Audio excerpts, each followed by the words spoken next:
दोस्तों नमस्कार। 4 PM news network पर 4 PM गुजरात पर आप सभी का बहुत बहुत स्वागत है। मैं हूं आपका दोस्त मयूर जानी। आप अब तक सब जान चुके होंगे कि राहुल गांधी की जो जो सजा थी उस पर सुप्रीम कोर्ट ने रोक लगा दी। तो इसका नतीजा ये होगा कि अब उनका जो सदस्यता है उनकी उसको वो पुनर्वत हो जाएगी और संसद में जो सत्र चल रहा है शायद उसमें भी वो बतौर सांसद हिस्सा ले पाएंगे। इस पर बहुत सारा बातचीत अभी होने वाली है। शाम को भी आप अगर जुड़ेंगे तो एक 6 बजे आसपास जो है हमारी एक इस पर एक चर्चा हम लोग करने वाले हैं। तो ये खबर उस पर नहीं है, तो सिर्फ अपडेट मैंने शेयर किया। खबर कुछ और मुद्दों पे है। खबर ये है कि प्रधानमंत्री जी का जो बर्ताव है नहीं ही जाना है, मतलब कि सदन में जाकर मणिपुर पर नहीं बोलना ही है। ये जो एक एक वो अकड़ है उनकी, गजब की है। उसको लेकर जो है सोशल मीडिया में बहुत बहुत अच्छे अच्छे क्रिएटिव लोग जो हैं इस देश की जो लोकतंत्र है हमारा, इसकी पीड़ा का जो बयान कर रहे हैं, इस देश की जनता के मन में जो अभी चल रहा होगा उसका जो बयान करते हुए मुझे दिखे, मैं बड़ा मंत्रमुग्ध हुआ। कुछ 2-3 वीडियोज जो मैंने देखे मुझे बहुत अच्छे लगे।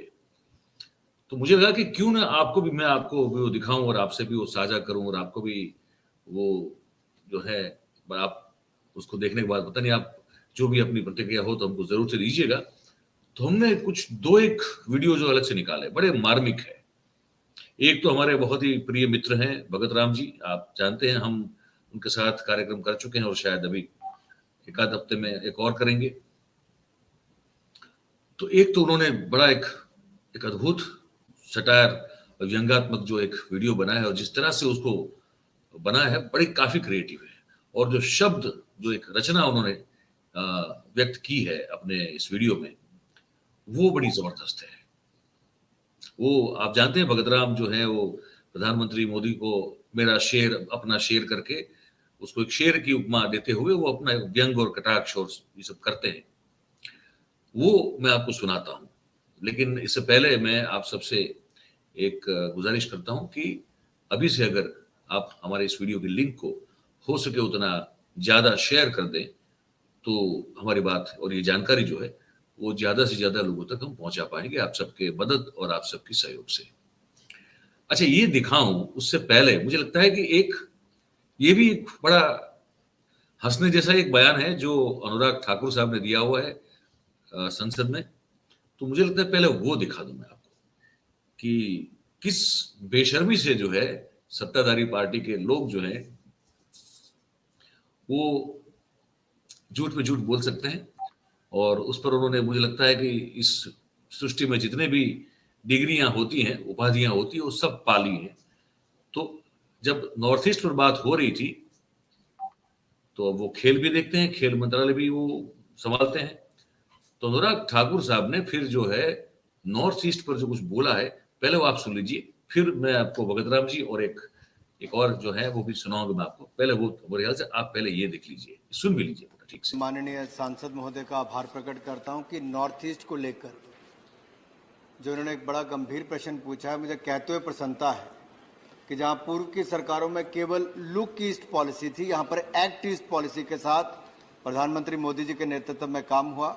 और 2014 से लेकर अब तक खेलों को लेकर इतनी गंभीरता से काम हुआ कि देश की पहली नेशनल स्पोर्ट्स यूनिवर्सिटी अगर किसी क्षेत्र के लिए दी गई है तो नॉर्थ ईस्ट के मणिपुर के लिए दी गई। ये दिखाता है कि सरकार का नॉर्थ ईस्ट के प्रति प्रेम भी और काम भी। इसके अलावा सर, जो खेलो इंडिया सेंटर्स हम देश भर में खोल रहे हैं, अब ये सेंटर्स 1000 सेंटर एक साल में हम खोलने जा रहे हैं। मुझे ये भी कहते हुए प्रसन्नता, मैं आपके माध्यम से सदन को कहना चाहता हूं कि इसी साल 2023 में देश को 1000 खेलो इंडिया सेंटर्स दे दिए जाएंगे प्रधानमंत्री मोदी। नॉर्थ ईस्ट एक ऐसा क्षेत्र है जहां पर हर जिला में एक नहीं, बाकी जगह एक सेंटर है। नॉर्थ ईस्ट के लिए हर जिला में 2-2 सेंटर भी लगभग देने का काम हमने किया है। जो 227 खेलो इंडिया के स्मॉल सेंटर्स हमने नॉर्थ ईस्ट के लिए दिए हैं, ये दिखाता है मोदी सरकार का। दूसरा जो आपने कहा अन्य प्रोजेक्ट क्या चल रहे हैं, तो ऐसे 75 प्रोजेक्ट्स नॉर्थ ईस्ट के लिए सैंक्शन है, जिसके ऊपर 520 करोड़ रुपया 520.60 करोड़ रुपया खर्च किया जा रहा है। ये जो नेशनल स्पोर्ट्स यूनिवर्सिटी है सर, इसका 634.34 करोड़ रुपया अलग से है। ये जो प्रोजेक्ट हैं 75 प्रोजेक्ट, जैसे हम आजादी का 75 वर्ष मना रहे हैं, वैसे 75 प्रोजेक्ट नॉर्थ ईस्ट के लिए 520 करोड़ रुपया इसके लिए खर्च हो रहा है। जो उन्होंने पूछा अन्य क्या हो रहा है, तो नेशनल सेंटर ऑफ एक्सीलेंस ये भी 3 वहां पर चल रहे हैं, 12 साइट ट्रेनिंग सेंटर चल रहे हैं, 22 एक्रेडिटेड अकेडमीज वहां पर चल रही हैं। ऐसे हमने अखाड़े भी वहां पर लिए हैं। और सर मुझे कहते हुए प्रसन्नता है कि नॉर्थ ईस्ट की हमारी बेटियों ने विशेष तौर पर, मैरी कॉम इस सदन का हिस्सा थी, 6 बार की वर्ल्ड चैंपियन बॉक्सिंग में कहीं से आई तो मैरी कॉम थी। अगर हमें कॉमनवेल्थ गेम में पहला मेडल किसी ने जिताया और कॉमनवेल्थ गेम में भी पहला गोल्ड मेडल किसी ने जिताया तो मीराबाई चानू ने जिताया, जो हमारे नॉर्थ ईस्ट से बेटी आती है। ऐसे ही हमारी अन्य खेलों में भी, फुटबॉल में सुनील छेत्री से लेकर हमारे बाइचिंग भुटिया हो, या हमारे लवलीना ने बॉक्सिंग में, या शिवा थापा ने, ऐसे सर मैं लंबी लिस्ट पढ़ सकता हूं। नॉर्थ ईस्ट का एक बहुत बड़ा योगदान खेलों की दृष्टि में है। लेकिन मैं ये भी कह सकता हूं 2014 के बाद अगर नॉर्थ ईस्ट के लिए पूरी ताकत के साथ काम किसी ने खेलों की दृष्टि में किया है तो नरेंद्र मोदी जी के नेतृत्व में एनडीए की सरकार ने किया है। एनडीए की सरकार ने किया है, अनुराग ठाकुर साहब का यह कहना है। और हम कह रहे हैं कि हम तो एक्ट ईस्ट पॉलिसी में मानते हैं। अब क्या एक्ट हो रहा है नॉर्थ ईस्ट में हम देख रहे हैं। जिस मीराबाई चानू का नाम लिया, उन्होंने जो एक अपील वीडियो के द्वारा प्रधानमंत्री जी को भेजी थी कि मेरा राज्य जल रहा है, कृपया जो है इसको आप जल्दी से ठीक करें, उस बारे में आप बात नहीं करेंगे। बहुत सारे खिलाड़ी, जो आपने बहुत सारे खिलाड़ियों का नाम लिया, मणिपुर से बहुत सारे खिलाड़ी, कुछ फुटबॉलर्स भी हैं, उन्होंने अपील की। वही स्पोर्ट्स पर्सन वही हैं जो देश को रिप्रेजेंट करते हैं अलग अलग स्पोर्ट्स में। उन सब लोगों ने अपील की आपके आपके मतलब पार्टी के सबसे बड़े नेता और हमारे प्रधानमंत्री नरेंद्र मोदी साहब को कि आप मेहरबानी करके कुछ कीजिए, हमारा राज्य चल रहा है और हम चाहते हैं कि आप इंटरवीन करें। तो वो बात आपने नहीं सुनी। तो फिर वो एक्ट ईस्ट पॉलिसी जो है, कौन सी वाली एक्ट ईस्ट पॉलिसी है भाई, है? तो ये अब सुनवाते हैं इस पूरी स्थिति पर। भगत राम हमारे जो मित्र भी हैं, बहुत ही दिल को छूने वाली, एकदम छू लेने वाली जो है ये उन्होंने एक प्रस्तुति की है। आप इसको ठीक से इसको सुनिएगा। शेर की फिर से भूख जगी, बड़ी जोर की भूख लगी है। शेर की फिर से भूख जगी है, बड़ी जोर की भूख लगी है। चूस कर या काट कर, इंसानों को बांट कर, कपड़ों से देख और छाट कर, खाएगा तो शेर ही। जड़ हो तुम या चेतन हो, रहीम हो या रामेश्वर हो, इंसान नहीं मांस मात्र हो, उसके लिए भोजन के पात्र हो। शेर का शौक रहे सलामत, कम ना पड़े शिकार की आमद। कोई होता हो तो हो बर्बाद, शमशानों कब्रिस्तान रहे आबाद। डंका बजता रहे शेर का, जलवा कायम रहे शेर का। राजा उसको ही फिर बनना है तो देश को जंगल बनना होगा। राजा उसको ही फिर बनना है तो देश को जंगल बनना होगा। और शेर शेर ही कहना होगा, बस थोड़ा ही सहना होगा।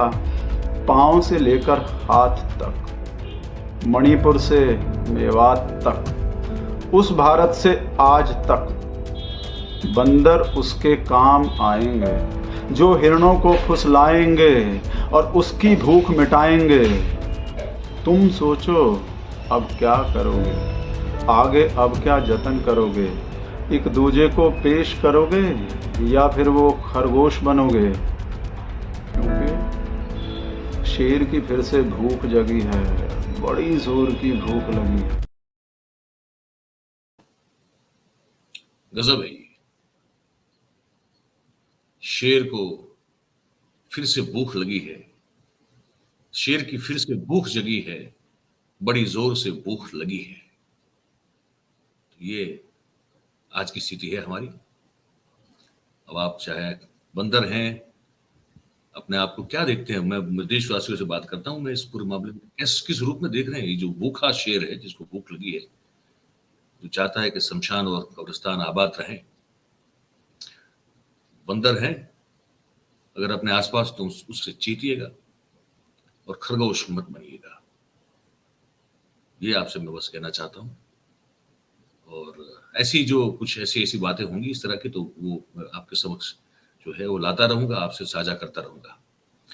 ये जो हमारी पूरी बातचीत थी इस कार्यक्रम में, आपको उस पर आपके जो भी विचार हो तो वो आप जरूर से हमारी कमेंट बॉक्स में नीचे जो है लिख के हमको बताइएगा। और बात आपको अगर हमारी अच्छी और सच्ची लगती हो तो फिर आप जरूर से हमारे इस वीडियो को लाइक कीजिए, हमारी वीडियो की जो लिंक है उसको हो सके उतना शेयर कीजिए, और हमारी जो चैनल है उसको आप सब्सक्राइब करें और अपने आसपास के लोगों से भी करवा दें। इस कार्यक्रम में आप सभी हमारे साथ जुड़े, इसलिए आपका बहुत बहुत धन्यवाद करते हैं। Thank you very much. नमस्कार।